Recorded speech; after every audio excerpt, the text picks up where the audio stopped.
అందరికీ నమస్తే. జగన్మోహన్ రెడ్డి గారు ఈరోజు మాట్లాడుతూ తాను పత్రికా సమావేశంలో 2 గంటల సేపు కళ్ళు ఆర్పకుండా అబద్ధాలే పరమావధిగా చెప్పాడు. ఒక్కటన్నా నిజముందా జగన్మోహన్ రెడ్డి గారు మాట్లాడిన దాంట్లో అంటే ఒక్కటి కూడా నిజం లేదు. అన్ని పచ్చి అబద్ధాలు 2 గంటల సేపు ప్రెస్ మీట్ చెప్పాడు. దీంట్లో ప్రధానంగా రాయలసీమ లిఫ్ట్ ఇరిగేషన్ గురించి నువ్వు మాట్లాడుతూ రాయలసీమ ఇరిగేషన్ ప్రాజెక్టుల గురించి మాట్లాడుతున్నావు. జగన్మోహన్ రెడ్డి గారు మీకు చిత్తశుద్ధి ఉందా అని సూటిగా అడుగుతున్నా. ఒక రాయలసీమ వాసిగా నీకు రాయలసీమ పైన అధికారం పోయినప్పుడే ప్రేమ గుర్తుకొస్తుందా? అధికారంలో ఉన్నప్పుడు రాయలసీమ గుర్తుకు రాదా అని అడుగుతూ ఉన్నా. ఎందుకంటే నువ్వు ముఖ్యమంత్రిగా అయినప్పుడు దాదాపుగా రాయలసీమలో 52 అసెంబ్లీ నియోజకవర్గాలుంటే 49 నియోజకవర్గాల్లో నీ పార్టీని గెలిపించారు. 8 ఎంపీలు క్లీన్గా నీకు క్లీన్ స్వీప్ చేసి నీకు ఇచ్చారు. నువ్వు చేసిందేంటి రాయలసీమకి? ఒక రాయలసీమ వాసిగా అడుగుతున్న సమాధానం చెప్పు. రాయలసీమలో ఆనాడు చంద్రబాబు నాయుడు గారు అనేక ఇరిగేషన్ ప్రాజెక్టులు 12,000 కోట్లు కేటాయించి 15కు పైగా ప్రాజెక్టులు కంప్లీట్ చేసి ప్రతి ప్రాజెక్టును అద్భుతంగా రన్ చేస్తే నువ్వు వచ్చి దాదాపుగా 102 ప్రాజెక్టుల్ని పండబెట్టావు. అది నీ చరిత్ర. రాయలసీమకు ఆనాడు చంద్రబాబు నాయుడు గారు 3 జిల్లాల్లో మెజారిటీ ఇవ్వకపోయినా కానీ 12,000 కోట్లు కేటాయిస్తే నీకు క్లీన్ స్వీప్ చేసి ఇచ్చినందుకు నువ్వు కేటాయించింది ఎంత తెలుసా? కేవలం 2,000 కోట్లే.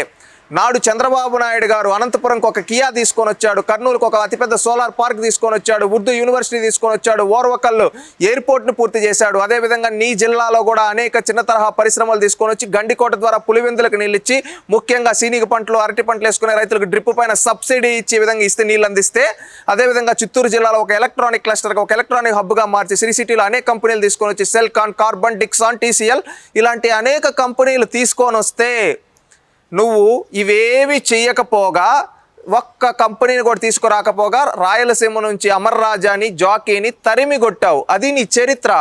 5 ఏళ్ళు రాయలసీమని పండబెట్టి 5 ఏళ్ళు తాడేపల్లి ప్యాలెస్లో నిద్రపోయి రాయలసీమ గురించి మాట్లాడుకొని ఈరోజు అధికారం పోయే తాలకి అధికార దాహంతో ఒక రాజకీయ నిరుద్యోగం నువ్వు ఈరోజు పదవుల కోసం అధికారం కోసం మళ్ళీ రాయలసీమ సెంటిమెంట్ రెచ్చగొడుతున్నావు. అంటే రాయలసీమ ప్రజలు అంటున్నారు 5 ఏళ్ళు అధికారంలో ఉండే రాయలసీమకి కనీసం గుక్కడి నీళ్ళు ఇవ్వలేదు, ఒక పరిశ్రమ తీసుకొని రాలేదు, కానీ ఈరోజు నీకు రాయలసీమ గుర్తొచ్చిందా అని అడుగుతూ ఉన్నారు. నీకు నిజంగా చిత్తశుద్ధి ఉంటే మీ కడప ఏదైతే ఉక్కు అని చెప్పావు దానికి 3 సార్లు టంకాయలు కొట్టారు, కానీ కనీసం అక్కడ గుక్కడు మట్టి వేసి కాస్త సిమెంట్ కూడా వేయలేదురా. అది మీ చరిత్ర అంటున్నారు రాయలసీమ వాసులు. జగన్మోహన్ రెడ్డి గారు గుర్తుపెట్టుకోండి, నువ్వు అంటున్నా వెన్నుపోటని.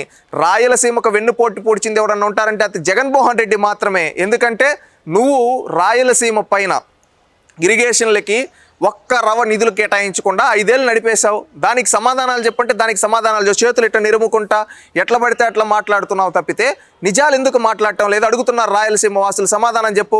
రాయలసీమలో నువ్వు కడపలో ఉక్కు ఎందుకు తేలేకపోయావు?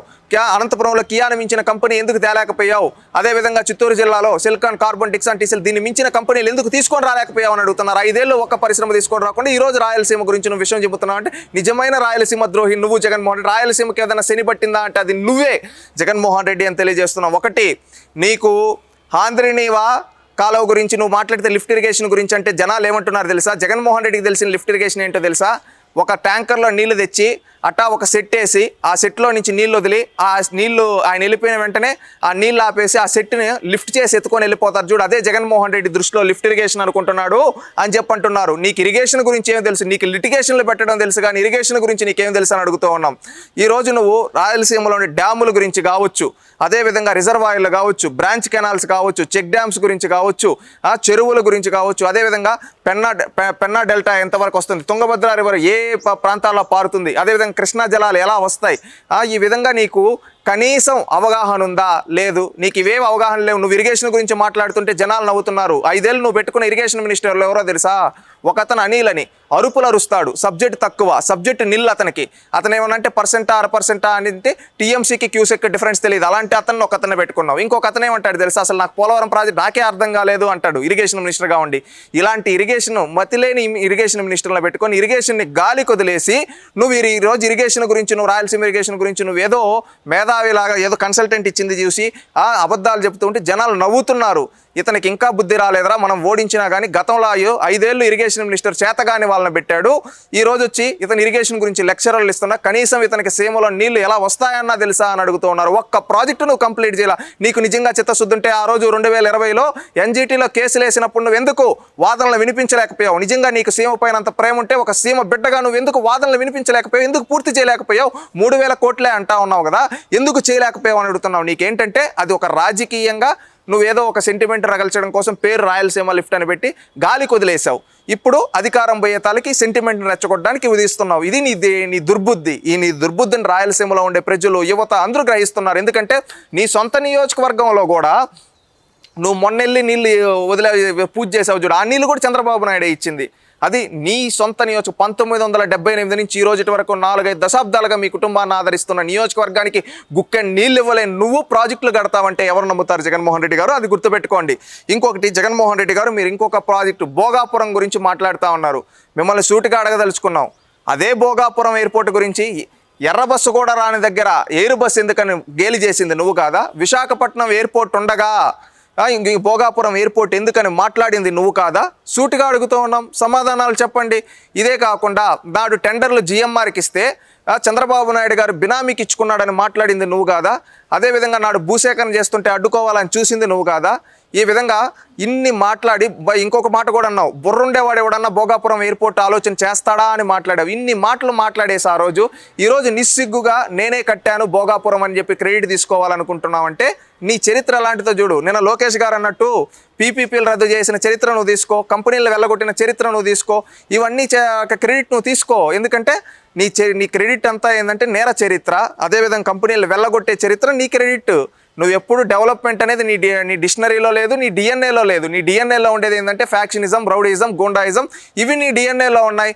నీ డిక్షనరీలో కూడా ఈ టైప్ ఆఫ్ మర్డరు, అదేవిధంగా హరాస్మెంట్, ఇలాంటి వర్డ్స్ ఉంటాయి నీ డిక్షనరీలో. నీకు ఏ రోజు నువ్వు ఇక్కడ క్రెడిట్ తీసుకోవాలంటే ఏం తెలుసా? బాబాయ్ మర్డర్ పైన క్రెడిట్ తీసుకో. అదేవిధంగా తల్లిని సొంత ఇంట్లో వాళ్ళని కూడా బూతులు తిట్టించడంలో క్రెడిట్ తీసుకో. ఇలాంటివి ఉన్నాయి నువ్వు క్రెడిట్ తీసుకునేటివి. అంతేగాని కంపెనీలు తీసుకొని వచ్చిన క్రెడిట్ నీది కాదు జగన్మోహన్ రెడ్డి గారు. ఊహాలోకం నుంచి బయటికి రండి. అదేదో సినిమాలో బాద్షా సినిమాలో బ్రహ్మానందం గారు డ్రీమ్ మిషన్లో ఉన్నట్టు మీరు కూడా తాడేపల్లి ప్యాలెస్లో, యలహంక ప్యాలెస్లో డ్రీమ్ మిషన్లో ఉన్నట్టున్నారు. కాస్త డ్రీమ్ మిషన్ నుంచి బయటకు వచ్చి నిజాలు తెలుసుకోండి. అబద్ధాలు చెబితే ఇంకా మీ వెరితనాన్ని చూసి జనాలు నవ్వుతున్నారు. ఇంకోటి, నువ్వు పరిశ్రమల గురించి మాట్లాడుతున్నావు, మ్యానుఫ్యాక్చరింగ్ యూనిట్ల గురించి మాట్లాడుతున్నావు.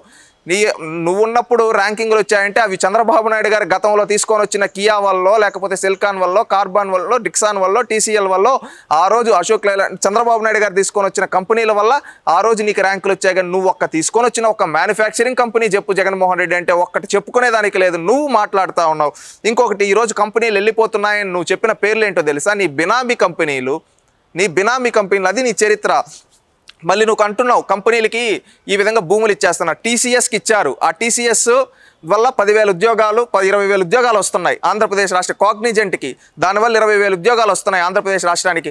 కానీ ఏ అర్హత ఉందని భారతీ సిమెంట్కి సున్నప్రాయ లీజులు అప్పనంగా పెట్టావని అడుగుతూ ఉన్నావు. దీనికి సమాధానం చెప్పు. అదేవిధంగా సరస్వతి పవర్స్కి 20 ఏళ్ళ నుంచి 50 ఏళ్ళకి లీజు నామమాత్రపు దానికి ఎందుకు పెట్టుకున్నా? ఇవన్నీ నీ సొంత కంపెనీలు. చంద్రబాబు నాయుడు గారు ఏం సొంత కంపెనీలకు ఇచ్చుకోలేదే, యువతకు ఉద్యోగాలు ఇచ్చే కంపెనీలకు ఇచ్చుకున్నారు. కానీ నువ్వు నీ వాళ్ళకి ఇచ్చుకున్నావు. ఇది నీ చరిత్ర. ఈరోజు కంపెనీలు వస్తూ ఉంటే అడ్డుకుంటున్నావు. అక్కడే తెలిసిపోయింది నీ బుద్ధి. మళ్ళీ ఇంకొకటి, ఈరోజు రాజధాని గురించి కూడా మాట్లాడుతూ నిస్సిగ్గుగా మాట్లాడుతున్నావు. ఇక్కడే తెలుస్తుంది నువ్వు ఈరోజు కక్ష కట్టింది ఎవరిపైన తెలుసా? ఏదో చంద్రబాబు నాయుడు గారి పైన అనుకుంటున్నావు. నువ్వు కక్ష కట్టింది చంద్రబాబు నాయుడు గారి పైన, ఇంకొకరి పైన కాదు, రాష్ట్రం పైన. ఈరోజు రాష్ట్రానికి కంపెనీలు వస్తుంటే అడ్డుకోవాలనుకుంటున్నావంటే నువ్వు రాష్ట్ర ద్రోహివి. రాష్ట్రంలో పోలవరం పరుగు పెడుతుంటే దాన్ని అడ్డుకోవాలనుకుంటున్నావంటే నువ్వు రాష్ట్ర ద్రోహివి. ఈరోజు ఇరిగేషన్ ప్రాజెక్టుల పైన కావాలని విషం చిమ్ముతున్నావంటే నువ్వు రాష్ట్ర ద్రోహివి. గుర్తుపెట్టుకో జగన్మోహన్ రెడ్డి. ఎందుకంటే నీ కక్ష రాష్ట్రం పైన అర్థమే. అందుకే రాష్ట్రంలో ఉండే యువత అంటున్నారు, నిరుద్యోగులు అంటున్నారు, రాష్ట్రంలో ఉండే మహిళలు అందరూ, రైతులు అందరూ అంటున్నారు ఈ జగన్మోహన్ రెడ్డి అనే వ్యక్తి రాజకీయాలకు ప్రమాదకరం. మనం ఎప్పుడన్నా సినిమాలకు వెళ్ళినప్పుడు మద్యం సేవించడం, ధూమపానం సేవించడం ఆరోగ్యానికి హానికరం అంటారు కదా, అలాగే రాష్ట్రానికి జగన్మోహన్ రెడ్డి అనే వ్యక్తి రాజకీయాల్లో ఉండడం హానికరం అని చెప్పి అంటూ ఉన్నారు. అందుకే రానున్న ఎన్నికల్లో నీకు సమాధి కడతారు, గుర్తుపెట్టుకో. ఎందుకంటే టీసీఎస్ వస్తే 20,000 ఉద్యోగాలు వస్తాయి. ఆ 20,000 మంది ఎవరు? అన్ని కులాల వాళ్ళు, అన్ని మతాల వాళ్ళు, అన్ని ప్రాంతాల వాళ్ళు ఉంటారు. ఆ విధంగా ఒక దాంట్లో ఉద్యోగం వాళ్ళ తలరాతలు మారతాయి, వాళ్ళ కుటుంబ తలరాతలు మారతాయి. అలాంటిది నువ్వు అడ్డుకుంటున్నావంటే ఎవరిపై నీ కక్ష? రాష్ట్రంలో ఉండే తల్లిదండ్రులు, యువత ప్రతి ఒక్కరు ఆలోచించాలి. ఈరోజు రాష్ట్రం పైన కక్ష కట్టే ఈ జగన్మోహన్ రెడ్డిని పాతాళానికి దొక్కాలి. రాజకీయాల నుంచి ఇలాంటి వ్యక్తిని ఎలిమినేట్ చేస్తేనే రాజకీయాలు బాగుపడతాయి, రాష్ట్రం బాగుపడతాయి. లేకపోతే ఈ రాజకీయ సైంధవుడు ఈ అడుగడుగున అడ్డుకుంటూ రాష్ట్రాన్ని అధఃపాతాళానికి చేయాలనుకున్నా. అందుకే మనం ఇతనికి బుద్ధి చెప్పాలని కోరుకుంటూ ఉన్నాను. Please subscribe to Leo News for more videos.